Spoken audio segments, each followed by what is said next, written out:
സ്ലീബായ്ക്ക് ശേഷം വരുന്ന മൂന്നാം ഞായറാഴ്ച പരിശുദ്ധ എവൻഗേലിയൻ ഭാഗം വിശുദ്ധ ലൂക്കോസിൻ്റെ സുവിശേഷം 16-ാം അധ്യായം 1 മുതൽ 13 വരെയുള്ള വേദഭാഗങ്ങളാണ്. മനുഷ്യൻ ഏറെ സൂക്ഷിച്ചിട്ട് കൈകാര്യം ചെയ്യേണ്ട രണ്ട് കാര്യങ്ങളെപ്പറ്റിയാണ് ഈ വേദഭാഗം നമ്മോട് സംസാരിക്കുന്നത്.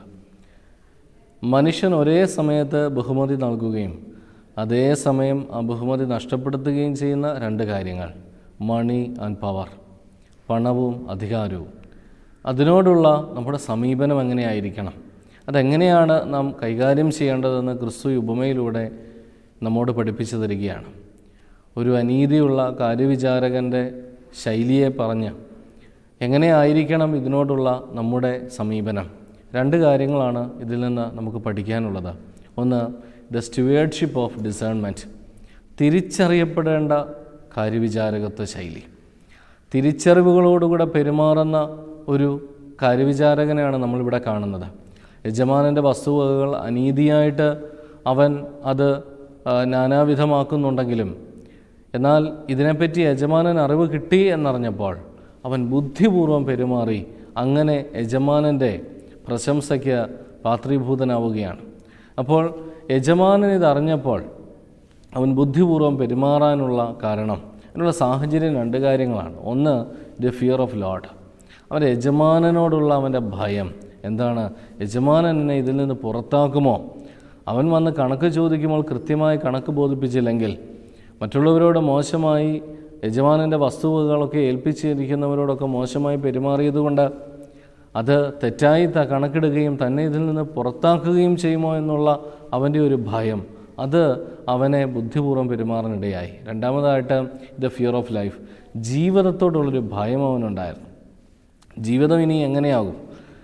ഇരക്കാൻ നാണിക്കുന്നു. ഇനി മറ്റുള്ളവരുടെ മുമ്പിലൊക്കെ പോയി താൻ ഇരന്ന് ജീവിക്കേണ്ട ഒരു സാഹചര്യം, തനിക്ക് ഇപ്പോഴുള്ള അവസ്ഥയിൽ നിന്ന് ഇനി വേറൊരു താഴ്ന്ന അവസ്ഥയിലേക്ക് ഇനി പോകേണ്ടി വരുമല്ലോ, മനുഷ്യരൊക്കെ തന്നെ വെറുക്കുമല്ലോ എന്നുള്ള ജീവിതത്തെപ്പറ്റിയുള്ള, തനിക്കിനിയും ജീവിക്കണമെങ്കിൽ മറ്റുള്ളവരുടെ മുമ്പിൽ യാചിക്കണമല്ലോ എന്നൊക്കെയുള്ള അവൻ്റെ ഒരു ജീവിതത്തെപ്പറ്റിയുള്ളൊരു ഭയം, താൻ ആയിരിക്കുന്ന സ്ഥാനത്ത് നിന്ന് ഇനിയും താൻ തള്ളപ്പെട്ടു പോകുമല്ലോ എന്നുള്ള അവൻ്റെ ഒരു ഭയം. ഇങ്ങനെ യജമാനനോടുള്ള, തന്നെ ഏൽപ്പിച്ചിരിക്കുന്നവനോടുള്ള ഭയവും ജീവിതത്തോടുള്ള ഭയവും, ഈ രണ്ട് കാര്യങ്ങളാണ് അവനെ നല്ല കാര്യവിചാരകത്വ ശൈലിയിലേക്ക്, അതിൻ്റെ തിരിച്ചറിവുകളിലേക്ക് അവനെ നയിക്കുന്ന ഒരു കാര്യം. രണ്ടാമതായിട്ട് ഈ ഉപമ നമ്മെ പഠിപ്പിക്കുന്നത് ഡിസേൺമെൻറ്റ് ഓഫ് ഫെയ്ത്ത്ഫുൾനെസ്, വിശ്വസ്തയോടെ പരിപാലിക്കേണ്ട കാര്യവിചാരകത്വ ശൈലി. വിശ്വസ്തയോടെ ചെയ്യേണ്ട കാര്യമാണ് പണവും അധികാരവും എന്ന് പറയുന്നത്. അതിനകത്ത് അന്തർലീനമായിരിക്കുന്ന വാക്കും അതുതന്നെയാണ്, വിശ്വസ്തത എന്നുള്ളത്. ആ വിശ്വസ്തയോടെ നമ്മൾ ഭംഗിയായിട്ട് അതിൽ പ്രവർത്തിക്കണമെന്ന് ക്രിസ്തു ഉപമയിലൂടെ നമ്മെ പഠിപ്പിച്ചു തരികയാണ്. എന്താണ് ഈ കാര്യവിചാരകൻ ചെയ്തത്? യജമാനോട് കടംപെട്ടിരുന്നവർക്കെല്ലാം അവൻ അത് ഇളച്ചു കൊടുത്തു. അങ്ങനെ ബുദ്ധിപൂർവം അവൻ പെരുമാറി എന്നാണ്. എന്നിട്ട് പറയുകയാണ്, അനീതിയുള്ള മാമോനെ കൊണ്ട് നിങ്ങൾ സ്നേഹിതരെ ഉണ്ടാക്കിക്കൊള്ളുവിൻ. എന്താണ് അനീതിയുള്ള മാമോൻ? നീതിയല്ലാത്ത പണം കൊണ്ട് നിങ്ങൾ സ്നേഹിതരെ ഉണ്ടാക്കിക്കൊള്ളുവിൻ. Make friends by the unrighteousness money. നീതിയല്ലാത്ത, അനീതിയുള്ള പണം. മാമോൻ എന്ന പദം എന്ന് പറയുന്നതിൻ്റെ മൂലപദവും ഇംഗ്ലീഷ് പദവും അവിടെ പണം എന്ന വാക്കാണ് ഉപയോഗിക്കുന്നത്. ആ പണം, അനീതിയുള്ള മാമോൻ, അനീതിയുള്ള പണം, നമുക്ക് ആവശ്യമില്ലാത്ത പണം, നമുക്ക് ഉപയോഗിക്കാൻ ആവശ്യമില്ലാത്ത, നമ്മുടെ കാര്യങ്ങൾക്ക് ആവശ്യമില്ലാത്ത നമ്മുടെ കയ്യിലിരിക്കുന്ന പണം കൊണ്ട് മറ്റ് സ്നേഹിതരെ ഉണ്ടാക്കിക്കൊള്ളുവീൻ, സൗഹൃദങ്ങളെ ഉണ്ടാക്കിക്കൊള്ളുവീൻ, കുടുംബ ബന്ധങ്ങളെ ഉറപ്പിക്കുവീൻ, മറ്റുള്ളവരെ കരുതുവീൻ, സ്നേഹിക്കുവീൻ എന്നെല്ലാം ഈ ഉപമ നമ്മോട് സംസാരിക്കുകയാണ്. അതുകൊണ്ട് നമുക്ക് ലഭിച്ചിരിക്കുന്ന പണം അത് നമുക്കുള്ളത് മാത്രമല്ല, അത് നമ്മുടെ ആവശ്യം കഴിഞ്ഞാൽ അത് മറ്റുള്ളവൻ്റെ അവകാശമാണ് ആ പണം. അതാണ് ക്രിസ്തു ഇവിടെ പറയുന്നത്.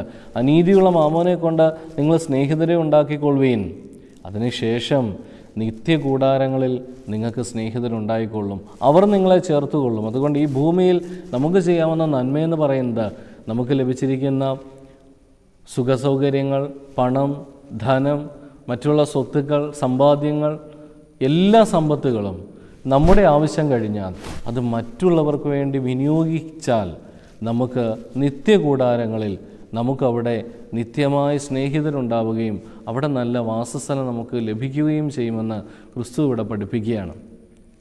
കേരളത്തിൽ കുറച്ചു കാലം മുമ്പ് വെള്ളപ്പൊക്കമുണ്ടായി. അന്നത്തെ ഒരു സുപ്രധാന വാർത്ത മലയാള മനോരമയിലുണ്ടായിരുന്നു.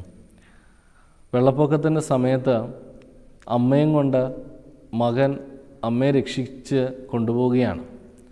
അങ്ങനെ വള്ളത്തേൽ ഇങ്ങനെ കൊണ്ടുപോയി രക്ഷപ്പെടുത്തുന്നതിൻ്റെ ഇടയ്ക്ക് ഈ മകൻ പതുക്കെ ആളുകളിൽ നിന്ന് പുറകോട്ട് മാറി ഈ അമ്മയെ പാലത്തിൻ്റെ സമീപമായപ്പോൾ ആഴത്തിലേക്ക് ഈ അമ്മയെ അങ്ങ് തള്ളിയിട്ടിട്ട് ഈ മകൻ അവിടെ നിന്ന് പെട്ടെന്ന് തന്നെ രക്ഷപ്പെട്ടു.